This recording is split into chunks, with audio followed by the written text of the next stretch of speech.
Hey, my name is Josh and I'm with Mr. Electric in Gastonia. Some typical things that we see on electrical panels is undersized wire or oversized wire on the breakers.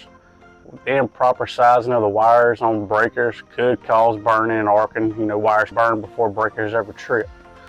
Another common issue that we find on electrical panels is double taps, which is more than one wire under a breaker terminal on a panel.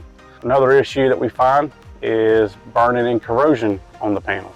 Anytime you have any type of corrosion or burning on the panels, we do recommend replacing those panels. A lot of times we can perform a panel restoration, which we just change out all the breakers, get everything sized correctly, put back in brand new. Another common issue that we find on the electrical panels is the wrong type breakers for that panel.